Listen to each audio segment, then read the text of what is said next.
Today we're going to talk a little bit about vapor chambers and about my $200 mistake when I bought an ROG Strix 4090 open box and thought it was broken.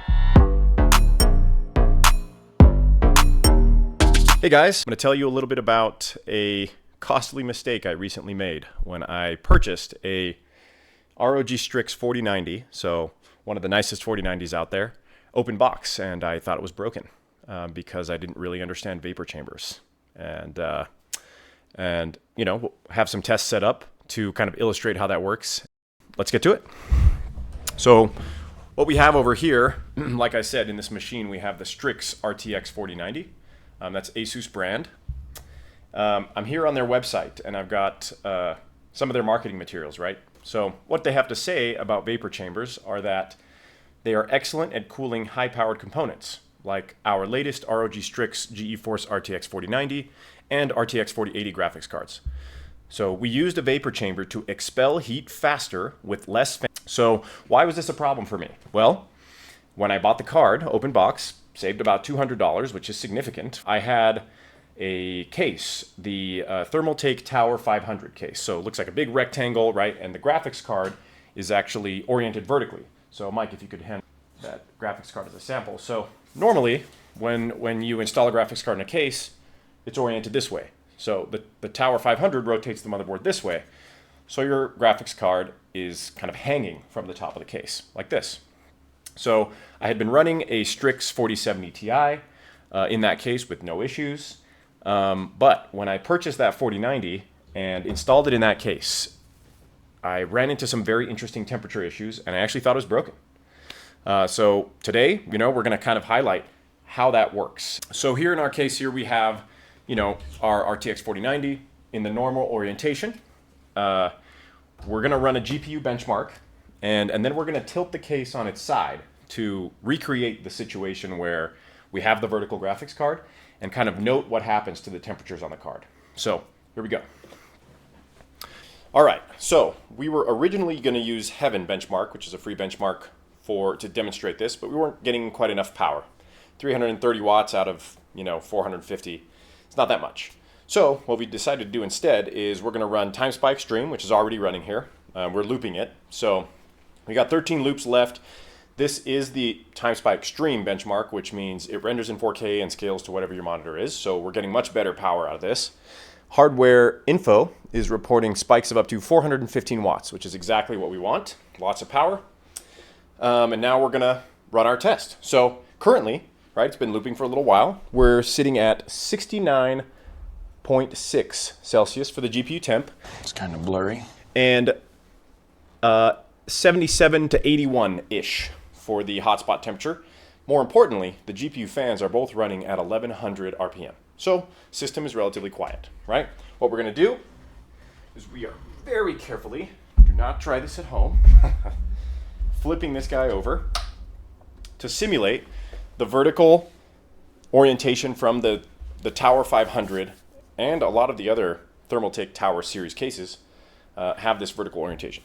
So we're going to throw it in that position, and we're going to keep watch over our numbers. So we're still pulling about 380 to 410 watts right now, which is where we want to be. And I'm already seeing temperatures climb just a little bit. So let's give it a second.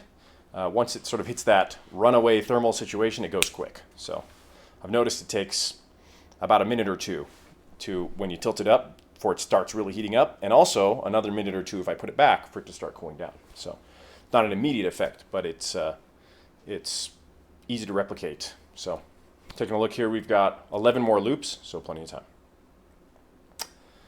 Right now we've seen just a little bit of a climb, right? We went from 69 to about 71 Celsius on the GPU die, so the overall temperature of the chip.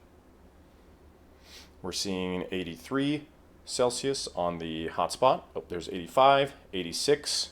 I think we are starting our little thermal increase. Yep. Thermal levels increasing, sir. There we go. So one of the main indicators that the chip is getting hotter is that the fan speed goes up. Even if the temperature stays the same, if the fan speed goes up, it's struggling to maintain. I don't know if it's audible yet in the microphone, but we are already up to 1800 RPM. 1900 RPM. I'm going to bring the microphone closer here actually, so we can hopefully hear it. Already 2200 RPM. Definitely very audible in this room. 2390, 2400. These fans tap out at 3000 RPM, so they're pretty loud when you get to that level. We're seeing 91, 92, 93 Celsius hotspot temperatures. That's 2600 RPM. So you can see it's just climbing, climbing, climbing, because the vapor chamber system is not functioning optimally in this orientation, which is definitely something I was not expecting when I threw the open box 4090 into that Tower 500 case. So a quick benchmarking session led me to this, where we're up to 2700 RPM now and climbing. 90C on the GPU hotspot, 80C on the GPU temp. And you know, when you set your benchmark to start, you walk out of the room, you come back into the room, and you hear this, you think something's wrong, right? But really what's important to note is if your GPU has a vapor chamber, you need to consider the orientation of that GPU. So this vertical orientation definitely creates an issue where in theory you want your chip to evaporate the vapor and for it to go to the rest of the cooler.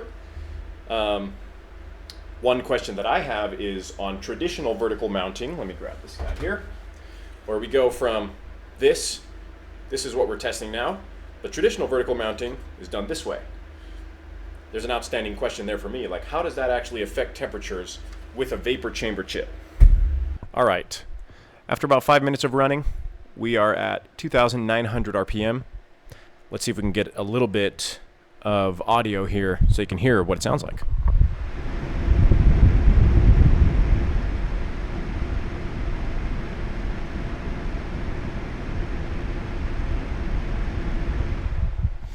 As you can see, pretty loud. And the truth about this is that playing any kind of intense game for a long period of time will probably overwhelm the vapor chamber in a similar way, and you'll find yourself with much more fan noise than you ever would have expected from your fancy 4090. And there's a ton of heat coming out of this. Again, these Strix 4090s are some of the nicest air coolers on the market.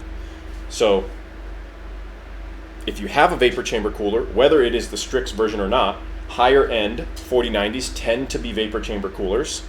So, you know, I'd have to look, but the Strix is definitely a vapor chamber, but I would expect that perhaps the Gigabyte Aorus Master or the MSI Supreme editions are more likely to use a vapor chamber compared to a normal heat pipe system. And so you can run into this situation if you are vertically mounting. And last but not least, if your card does not use a vapor chamber, you won't see as much of an impact mounting it vertically. Like I said, the 4070 Ti that was in that system previously, while also being a Strix edition, does not have a vapor chamber. Temperatures were fine, right? Maybe slightly elevated, but nothing crazy, no maxing out of the fan curves, and you don't end up in this situation. So keep in mind, if you have a vapor chamber cooler, that you might want to orient it the normal way. And I think that's all for us today.